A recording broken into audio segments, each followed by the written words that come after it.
more likely a farmer's wife.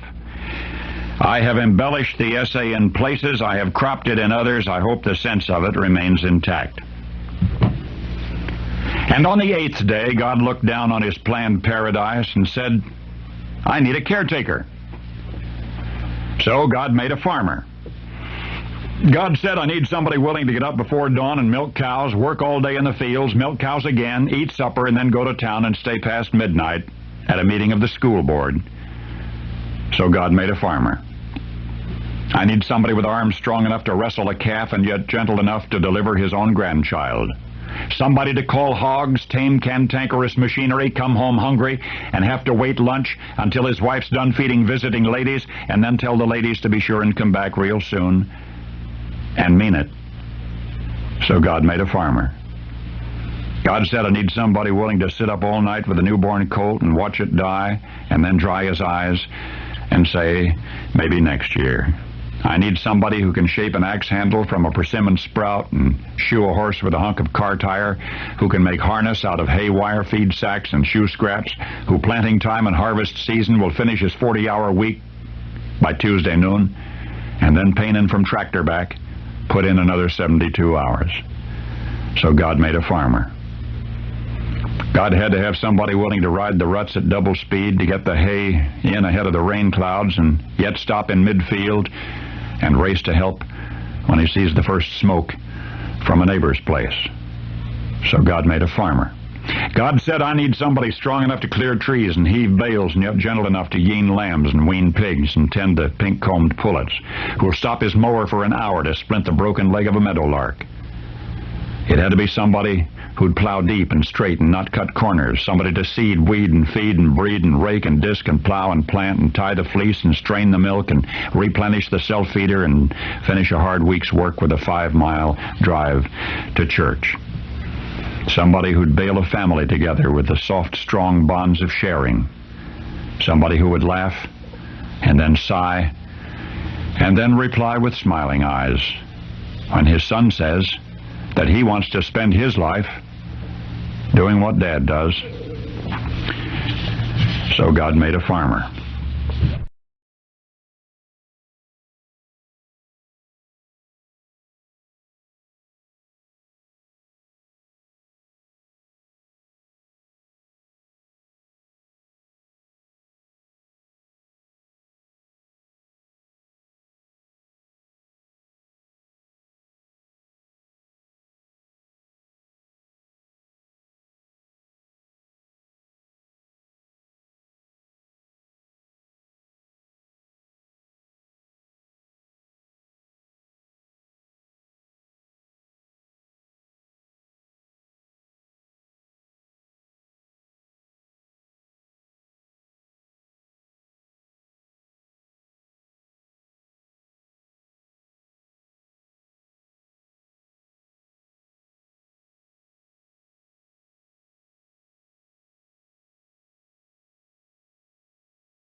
I think we're going to go ahead and get started here. So I'm going to go ahead and mute all, just so we don't have any interruptions when our speakers are speaking. So our presenters, when you're up to bat, please unmute yourself. And let's go here.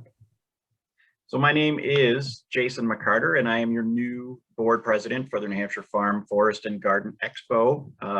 And we have a very busy year planned for the Expo, although we cannot obviously meet in person. Our board is working very hard to offer virtual options for all of our trade show vendors and participants, and we're really excited to launch this. So if you go to our website, newhampshirefarmandforest.org, you'll find a schedule of events that we'll be adding to throughout the year, many workshops and a video presentation series. We've started a YouTube channel that there'll be a link on the website where you can go to. There's already videos loaded there, and that's a great space for not only folks that would normally attend the Expo to learn something new about everything that we're involved with, but a place for our trade show vendors to upload content. So whether it's learning how to winterize your tractor, or something new about the maple industry, or bugs that fly through New Hampshire, we'll have lots of great content there. So we're very excited. And today marks off the start of it, and we're very happy to have all of our supporting sponsors with us today. And as we go through the morning, you'll be hearing from Shawn Jasper, our New Hampshire Commissioner of Agriculture, Markets, and Food, Patrick Hackley, our Director of the Division of Forested Lands, Ken LaValley, our Director of UNH Cooperative Extension, and Anton Bekkerman, he's the Director of the New Hampshire Agricultural Experiment Station and the Associate Dean of UNH COLSA, and the Director of the New Hampshire Agriculture, Nutrition, and Food Systems at UNH. So welcome, everybody. And our first speaker is going to be Shawn Jasper. Shawn Jasper became the 7th Commissioner of the New Hampshire Department of Agricultural Markets and Foods in December of 2017. He's the former Speaker of the New Hampshire House of Representatives, where he served 12 terms and in various leadership roles. Commissioner Jasper is the former owner of Jasper Poultry Farms, and is a graduate of the University of New Hampshire. In his role as commissioner, he serves as a member of many boards and committees that impact agriculture and the state of New Hampshire. He oversees the operational and budgetary aspects of the New Hampshire Department of Agriculture, Market, and Foods, and is involved in agricultural policy development for the state of New Hampshire. Welcome, Commissioner Jasper. Please tell us what's going on in the world in agriculture in New Hampshire. Well, good morning, and thank you for having me. And before I get into what's going on in the world of agriculture, just wanted to talk a little bit about the importance of farm and forest to me over the years, and I think to many of us. Long before I became commissioner or speaker, I was attending farm and forest with my family. It's just such a great opportunity to connect with old friends, and in many cases make some new ones. It's so important to the state of New Hampshire when you look at things like the award ceremony, and we often have our U.S. senators and our Congress men there as well, men and women there. It really is a testament to how important agriculture is to the state, and how our politicians view that event. So I know we're all disappointed that once again we're not able to be there live, but you know, this is a great opportunity to keep things rolling, and to have some virtual presentations, which the workshops and presentations that we all enjoy over the years will continue. And we're very hopeful, of course, that next year we'll be back live, and being able to enjoy all the things that we have for so many years. So it's been a very interesting and challenging year for the Department of Agriculture, Markets, and Foods, and that you know, how we conduct our business normally has changed dramatically. We're no longer out there as part of live presentations and meetings as we normally are with so many great agricultural organizations and we've just really had to adapt. And that was a real challenge to start with. How do we do that? How do we keep involved in everything that's going on? And, you know, until probably September, I didn't even have a camera on my computer. Kept thinking that, oh, you know, we're going to be back live by the fall. Finally, dialing up on the phone and taking part in meetings like this became so frustrating that we did got a camera for me, and so here I am and able to participate this way. So that's made things a little bit easier. But our biggest change was that early on, and thankfully, Governor Sununu recognized that there would be an impact to agriculture and allowed us to make a pitch for COVID programs for our farms. And I want to really give a shout out to Cooperative Extension. We couldn't have developed the programs we did without their help. Seth Wilner was just a godsend to us, being able to work with us on developing the programs for the non-ag. I ran the dairy program pretty much on my own, and Gail and Seth just worked very, very hard to get those programs up and going, and figuring out how to do it. And it was really, you know, it was a challenge because everything we did was unprecedented. We had to do it on the fly and make adjustments as we went along. And again, thankfully, the governor's team recognized that we were going to have to make adjustments as we went along. And at the end of the program, we gave out $7 million to our dairy farms and our non-dairy farms. Obviously, dairy farms were impacted the most because of the schools closing and the restaurants closing. It was just awful. The maple producers probably suffered the second worst impacts of COVID because things shut down right at Maple weekend. And again, with the restaurants closing and so many of their opportunities, we were able to help them. As I had thought early on in the process, many of our farms would actually do very well, and many did.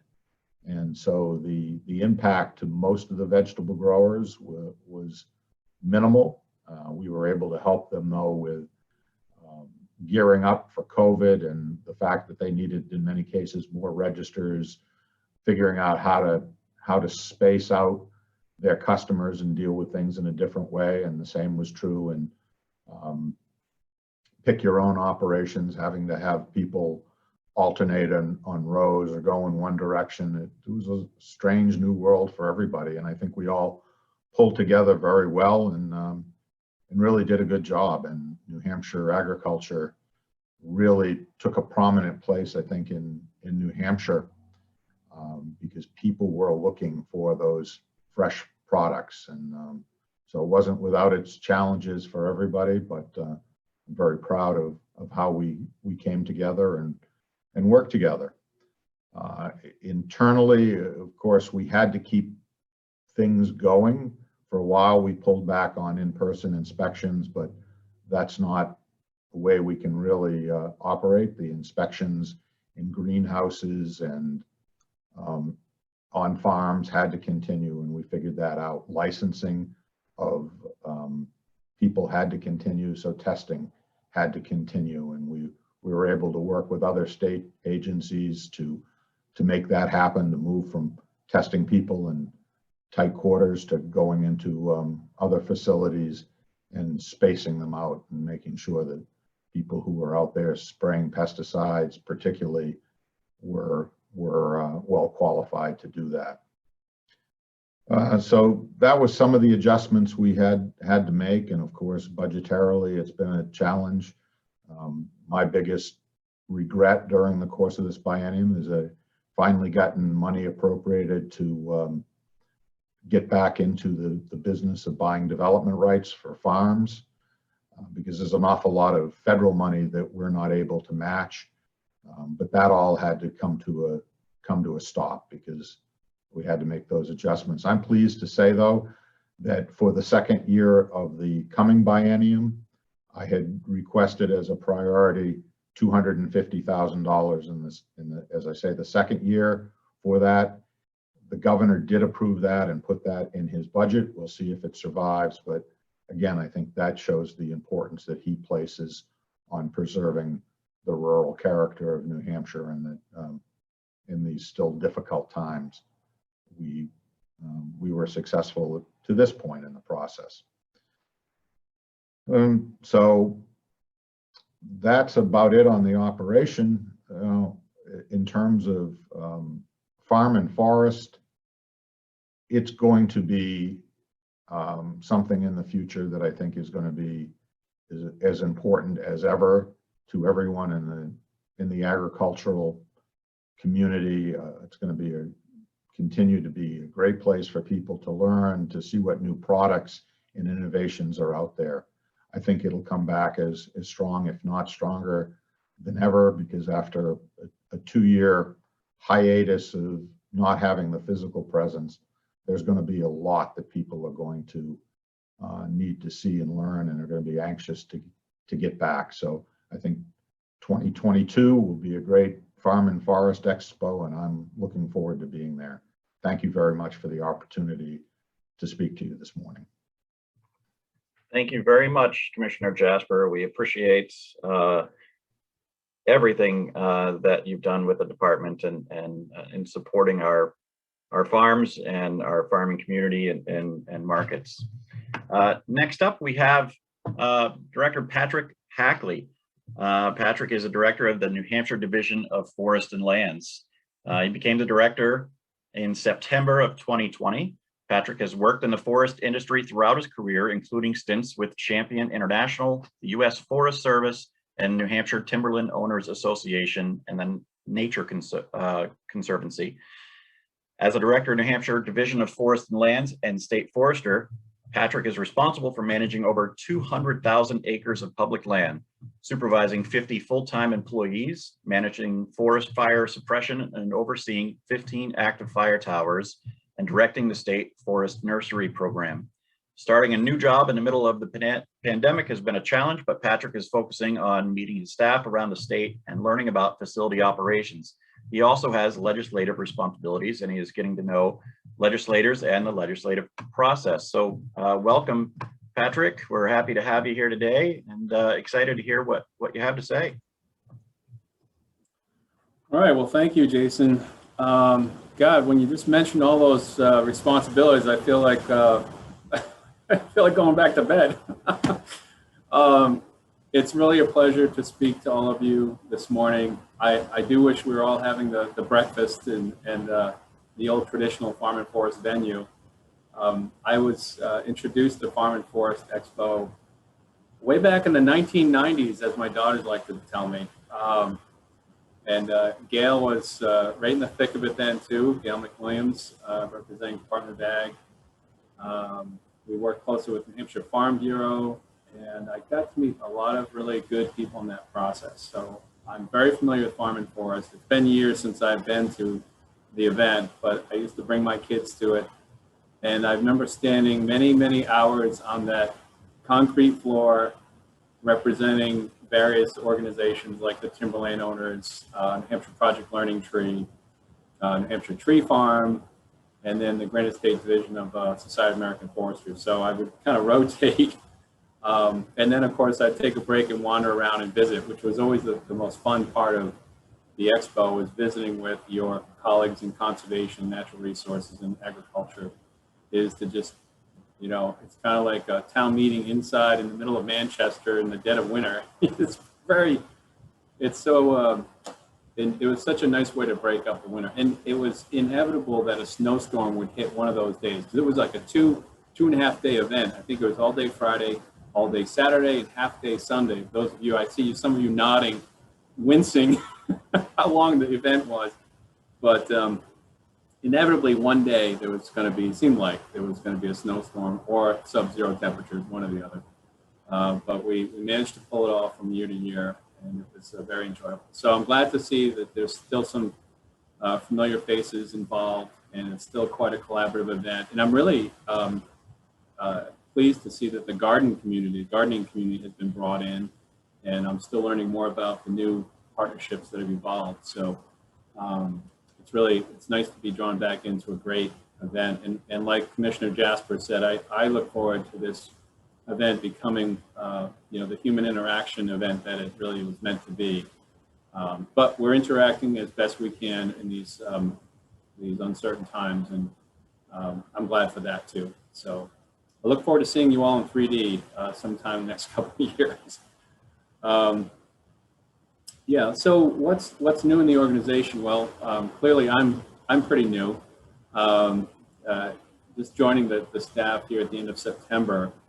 My learning curve is really a 45-degree straight line, and there's no curve. It's all straight up. And while I've interacted with many from the Division of Forests and Lands over the years in my various career paths, every instance I had in interacting with foresters and professionals from the New Hampshire Division of Forests and Lands was always pleasant, professional, and made me want to become part of the organization when I saw the opportunity come up last year.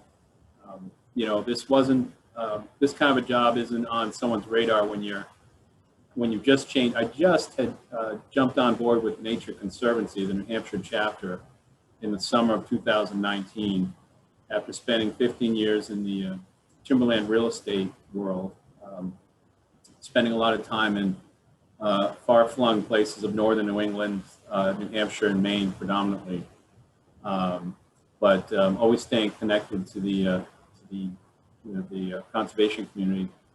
They had an opening about a few years ago now. I jumped on board, and then in the spring of 2020, as many of you know, Brad had an opportunity to go to work for the Forest Service, and his position became available. So that kind of pulled me back in after some self-examination. I said, let's jump back into the fray. So it's a very dynamic position. I'm enjoying it immensely, and I look forward to being part of this event going forward. However, our operations adjusted in the past year. Well, as I said, it's you never plan for taking on a new job in the face of a pandemic like we're all experiencing. So getting to know my staff has been one of the biggest challenges because we're all remote.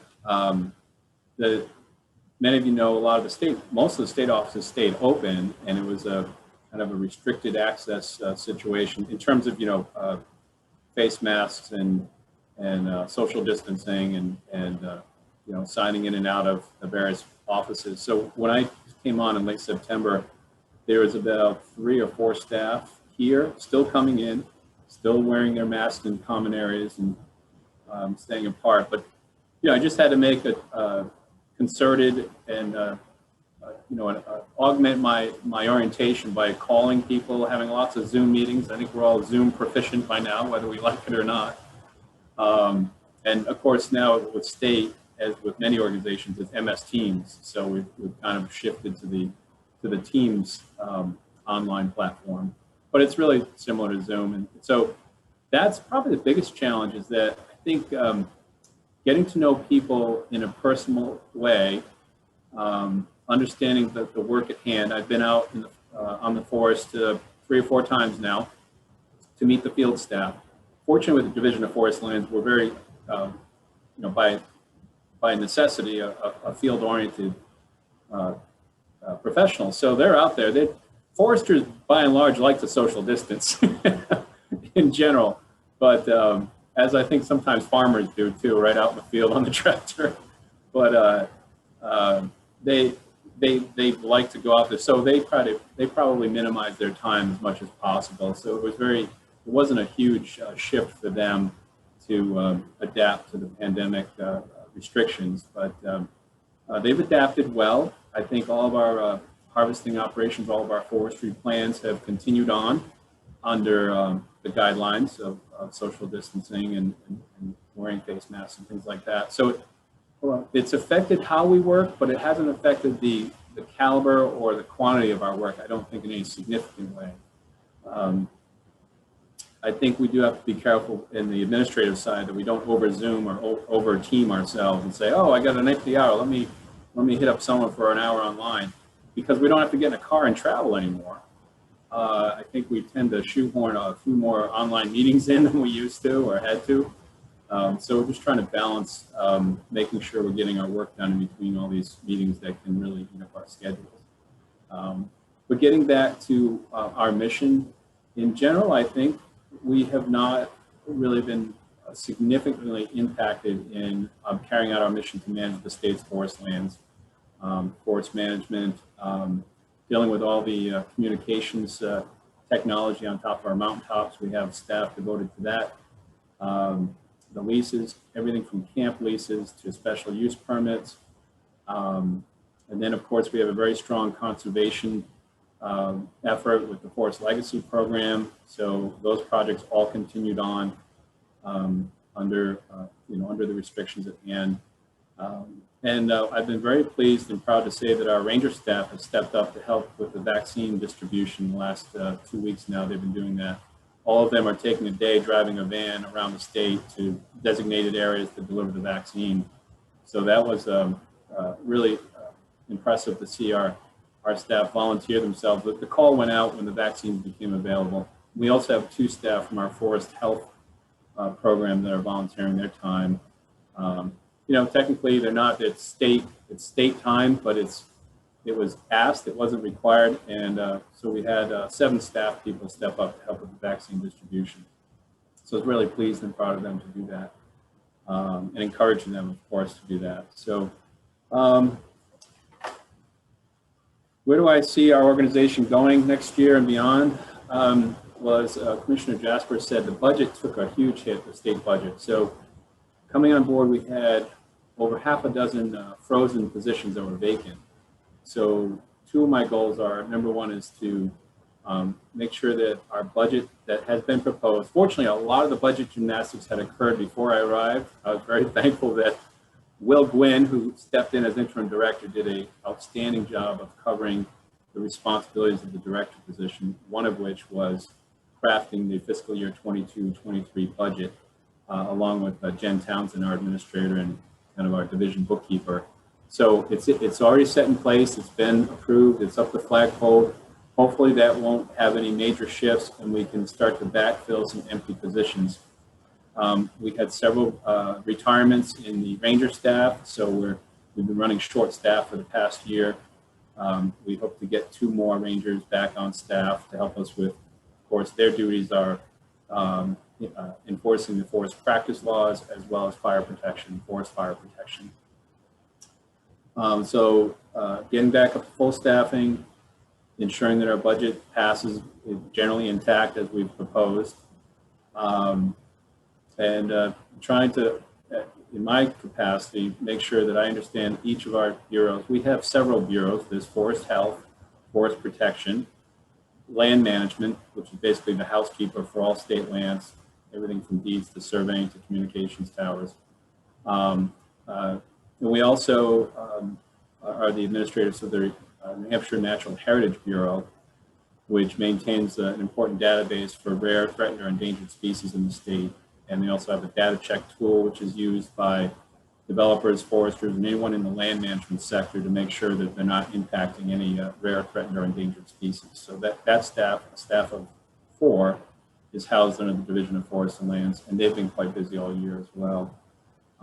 Because as you know, the pandemic has influenced the real estate markets quite a bit. So there's a lot more building development and impacts to our resources, which we have to work with and be mindful of. So on that, what do I see my role or our role as a division in the Farm and Forest Expo? I just think we want to continue to support it in whatever capacity we can. I want to give a shout out to AJ DePere, who's with us today, or was on, I think he's still on the Zoom call, but he's, as those of you know who have worked with AJ, he's a dynamo. He's multi-talented. He brings a lot of enthusiasm, and you better be ready with your A game when you hook up with AJ to work on a project. I've learned that pretty quickly. And I haven't even worked with any projects. I just know how many people have worked with him over the years. So we're very fortunate to have him on our staff. He He's a spark plug in his own right as the urban forester and what he's responsible for doing, working out of the Portsmouth Urban Forestry Center. But also he, when there's a call for additional assistance or expertise on a certain project, AJ seems to find the bandwidth to help out with our other bureaus, including our close neighbors, Parks and Recreation, here at the department. So thank you, AJ, for all your leadership and support of this event on behalf of Forest and Lands. I think with that, I'll wrap it up. Thank you very much, Patrick. We're happy that you're in a new position and wish you all the luck going forward. I'm sure you're going to do just a fantastic job. We all know AJ, and so if he's supporting you, I think you're going to do just great. Next on our schedule here, we have Ken LaValley, the director of the UNH Extension. As the director of UNH Extension, Ken oversees the mission to address the diverse needs of the New Hampshire in areas of community and economic development, food and agriculture, youth and families, natural resources, and professional education. In addition to his role as the director of UNH Extension, Ken is the vice provost of outreach engagement. In this role, he works collaboratively with academic units across the university and colleges to provide strategic direction for UNH's outreach, K-12 engagement, and non-credit continuing education programs. So welcome, Ken. We're very happy to have you. Thanks for the invitation. The Farm, Forest, and Garden Expo has always been incredibly important to Cooperative Extension, and it's something that I've always enjoyed going to. Looking forward to meeting Patrick. I think the relationship we have with his division has been very long in its history, and it's very important. I do have a presentation slides just to keep me on track that I'd like to share. So you would think I would be an expert at Zoom by now. All right, so. All right, so kind of in the same vein as everyone else, I'm looking forward to talking about kind of what's new, how Extension has responded to COVID-19, and kind of what's next. So I like to start with the good news first. So what's new? Well, we've had a lot of folks come on board over this past year. We've had 2 field specialists located in county offices that support our food and agriculture program. We've added 2 field specialists in our county offices as well that are focused on community and economic development. We've hired a state specialist or an extension faculty member in forestry, in particular in natural resources. And then youth and families has had a big kind of jump in new folks with 2 state specialists and 3 program managers that really focus on 4-H.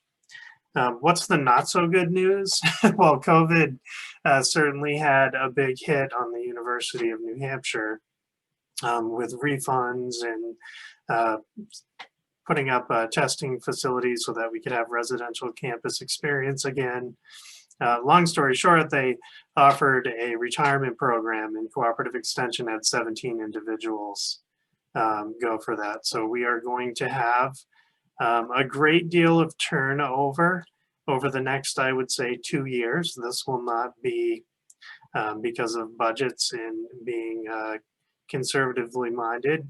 This isn't going to be, hire all 17 back at once, but there'll be some kind of staggering where we'll assign priorities and go down from there.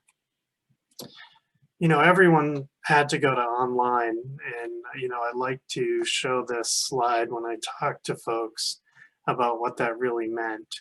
So in March, we know the pandemic started, and we had to move very quickly to online delivery. We weren't sure how that was going to work out. But what we saw was a huge jump in views. So this is more than just page views. So over a period of time from March to about now, we had 2.1 million unique page views.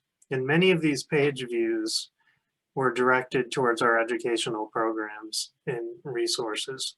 So why is that important? Well, it's important for me because I think that what that demonstrated to us is that folks, one, felt strongly enough about the information and services we provide to go online in a new format. But it also demonstrated that there's a lot of folks out there that don't come to our in-person programs that are also interested in what we do.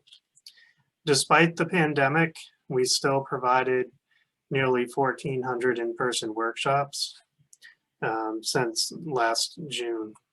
I wanted to go through our 4 key program areas and just kind of give you an idea of the pivoting that occurred due to COVID. So if we think about 4-H and youth and families, they moved quickly to create a virtual online community for our kids in 4-H through Facebook, online learning activities.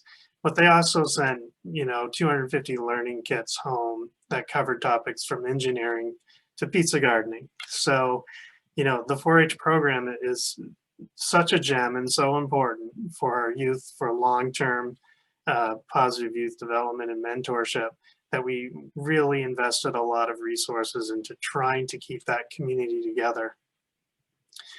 In terms of health, we provided tips for feeding your family during a quarantine. This was viewed many times.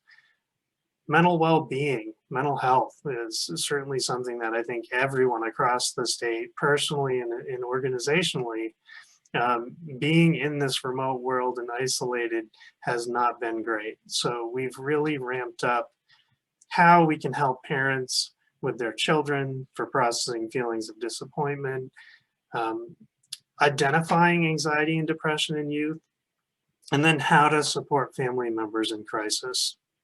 I think one of the most important things we did early on was a food access map. This online food access map worked with many organizations and sites across the state to really connect folks with real-time information on where they could identify food.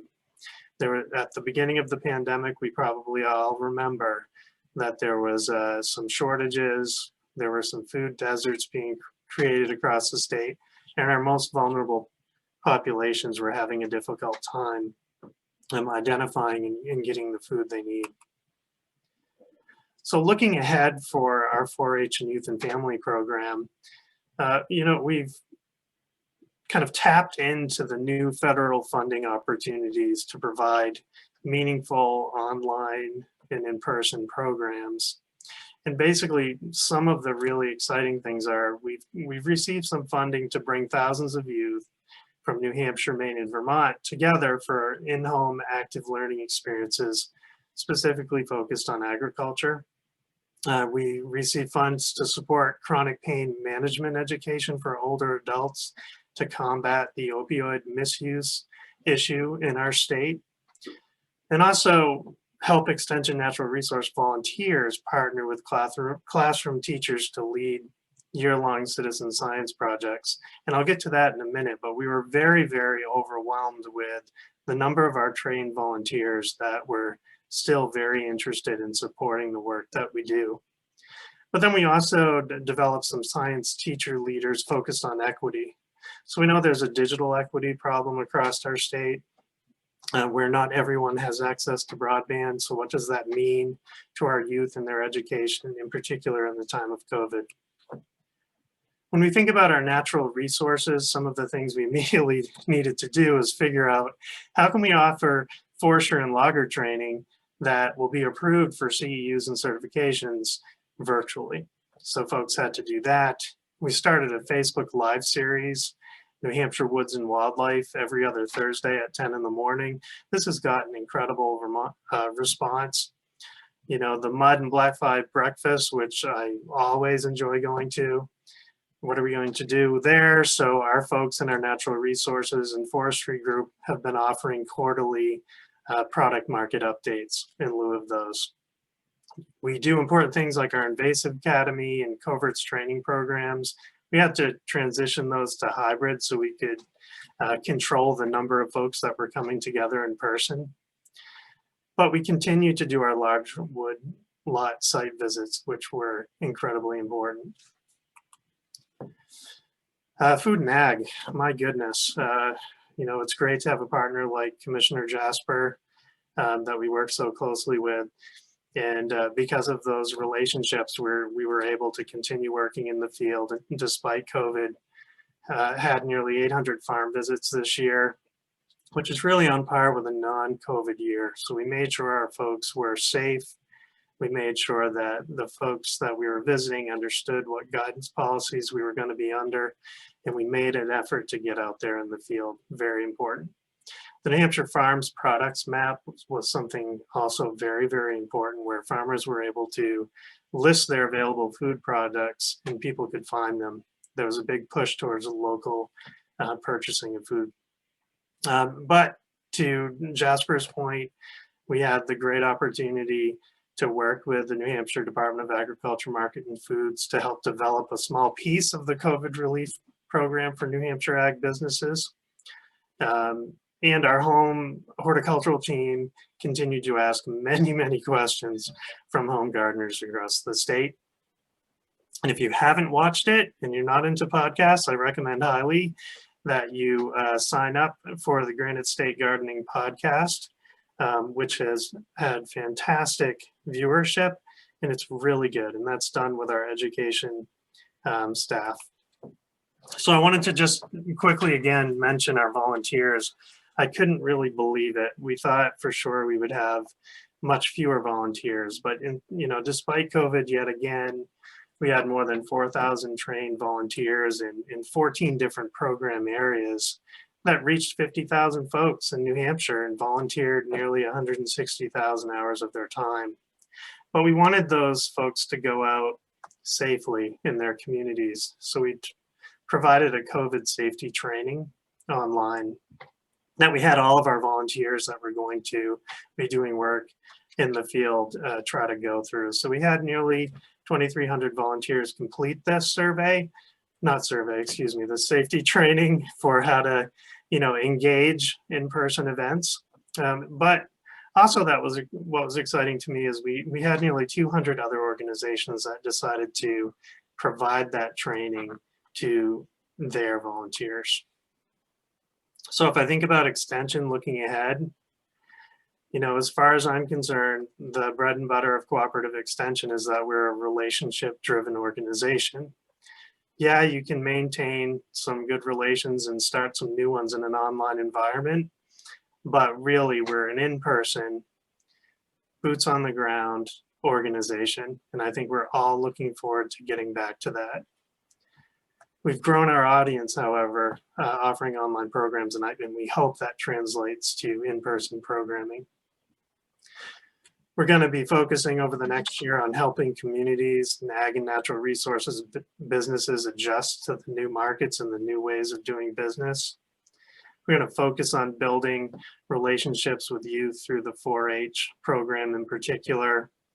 And we've really invested a lot of new faculty and staff in promoting and expanding our mental health, healthy living, and opioid programs. As I said before, we're going to have quite a few of our staff leaving us by July, and we're going to work hard to find ways to fill in those gaps and hire new staff over a couple of years. So just a couple of thoughts, nothing probably surprising here on the role of farm and forest, at least in my humble opinion. It provides that in-person essential connection between the general public, forestry, home gardening, and ag communities. It's just another way to bring folks that are moving into our state or have lived in our state, connecting them to the amazing natural resources of the state in the ag production economy. I think it's also a very, very important interagency event. I think even virtually had the opportunity now to briefly meet Patrick. It's great to see the commissioner. These are the types of relationships that we need to foster, in the Farm and Forest Expo has provided those opportunities. What might it look like in the future? I think what Jason had mentioned, I love, having this online YouTube channel, having these other online access points. I think we could partner to really make the Expo sites a hub for access to communities for this kind of information.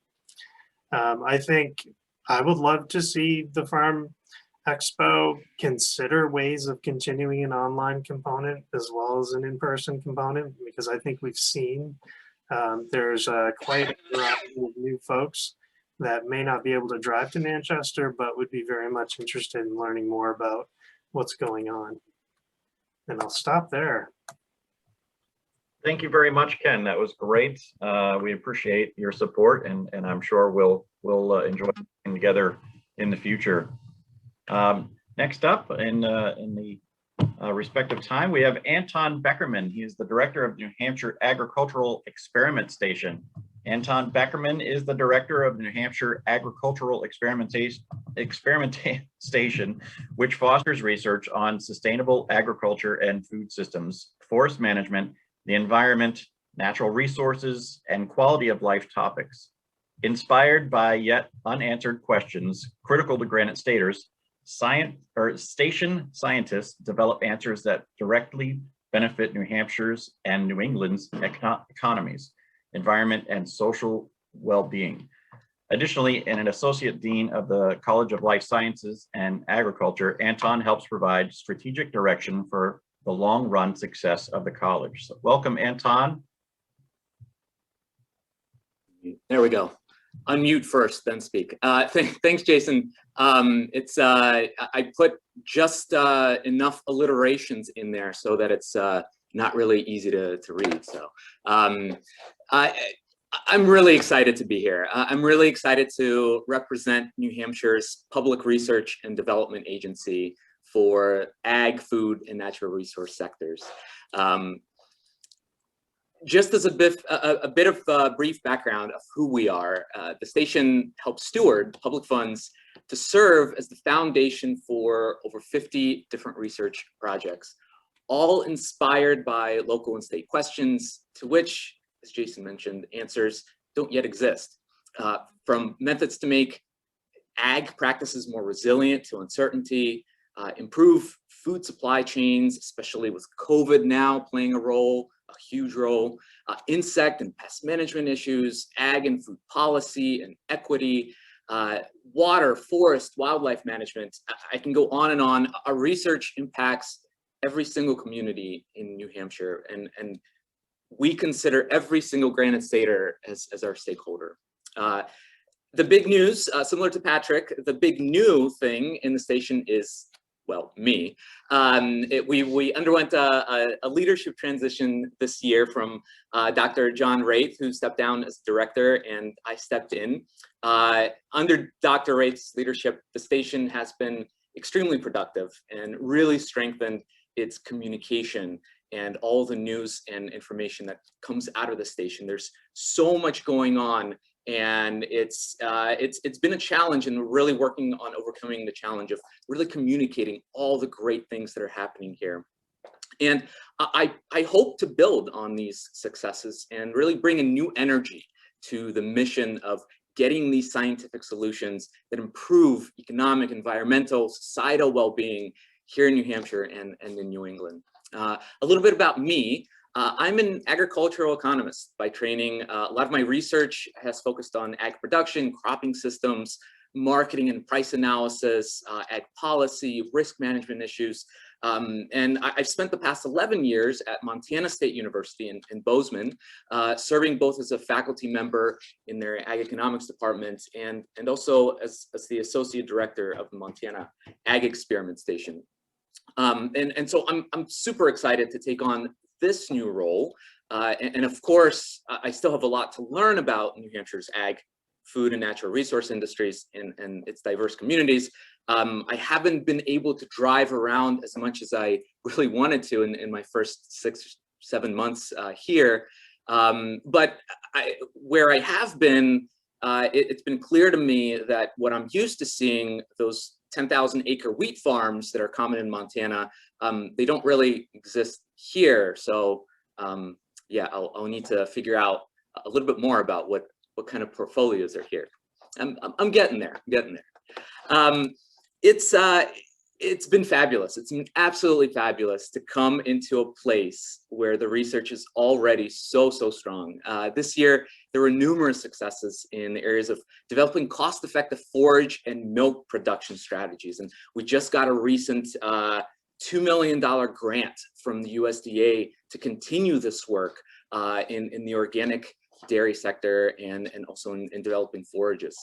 We've had some really fascinating insights about soil characteristics and developing these management practices that allow food production to be done in complement with soil quality, right? So we're making this effort to not only produce food, but do it such that we improve the soil quality and the resilience of agricultural lands. We have new work that's beginning to look at food supply chains and equity in food markets. We've had some really cool methods that are being developed with UAV technology to understand forest characteristics, right? Instead of going in and surveying trees by hand, we're using new technology to make it much easier to manage forests for more economic and environmental successes. And really understanding how New England forests may be impacted and how to better manage those forests with experiencing more droughts in the region, as we certainly have this year. And that uncertainty, that climatic uncertainty, is not going away. So we're working to stay ahead of that with research. And all of these projects are making an impact in New Hampshire and certainly beyond. Now, just like everyone else today, COVID-19 has certainly impacted us. We have been, I think, quite fortunate than others at the university because our research is done, a lot of it is done outdoors. So we haven't had maybe as much of an impact. We've certainly felt it, but we were still able to continue a lot of the projects that we have had going on. Obviously, we've had some delays in operating under these new restrictions, and some of the new projects were postponed, but many continued and were resilient to these changes. We also experienced a big loss at our station, and I think a huge loss in our agricultural communities with the death of Dr. Brent Loy. He has been a staple of the station for over 50 years in developing new pumpkin, squash, melon varieties and research that has really impacted New England, the United States, and the world tremendously. And he will certainly be missed. And we're working on continuing his research and making sure that that doesn't go away. But we've also had some new beginnings. Our new greenhouse, our new state-of-the-art greenhouse facility finally finished its construction this year. It opened up in late October, and we've had some really neat projects begin to be done in those new facilities. We've had a revitalization of our hydroponic program with some of our lettuces, lettuce production. We've had some really cool biopesticide work being done in greenhouses, some soil, again, assessments being done there. So we absolutely cannot wait to have everyone come down here to Durham and visit us and see our amazing new facility and the things that we can do in that new space. In 2021, I think as a station, our big mission and our big vision is to really focus on making a conscious and strategic effort to strengthen our engagement, and specifically the engagement between our scientists and our stakeholders, and that's all of you. I'm really excited about, I've been talking to some researchers that are interested in doing more stakeholder participatory research, where it's not just our scientists doing the research. We work with our growers, with our processors, with our end users in developing the research outline and really working throughout the research process, and then having that information being shared with our communities. I want to take our science out into the state, a roadshow that leads to more face-to-face conversations between our scientists and the communities, really working with Ken and his group with Extension to build our virtual outreach efforts and develop this bi-directional information flow where you ask the questions that are most relevant to you rather than us sort of interpreting the conditions. I think we're still going to do work that's foundational, but we want to know how to incorporate more of our stakeholders into our research process. And with that, I absolutely see farm, forest, and garden events and the community that over the years this Expo has brought together as being an absolute key component to our success and the ability for us to address those new challenges that we're seeing in New Hampshire, whether it's life after COVID, life after, seeing more droughts, seeing more changes in how our population is changing, seeing changes in our economic and policy and policy initiatives. That is something that we do. We look at those changes and we use science, we use data to provide insights and answers to questions that really haven't been answered yet. There is a lot of pent-up demand, and hopefully I'm signaling this pent-up demand, but it's represented across the station, this excitement for really working with our stakeholder communities much more next year and really going forward. So I'm going to do my best to reach out and engage with many of you, but I really hope that if you have ideas or feedback about how we as a station can better serve you and your communities with our skills, with our huge amount of people, over 50 people who have PhDs, really smart people, to use science to answer and bring solutions to the challenges that we face in the state. Please reach out to me. Or of course, if you ever want to talk economics or geek out about ag markets, talk about prices and why they're doing what they're doing, reach out to me. Also, I love talking about that stuff. So thank you for having me here. Thanks for having me be a part of this morning update, and I'll turn it back over. Thank you very much, Anton. We appreciate your time today and all that wonderful information. For everyone that's listening in,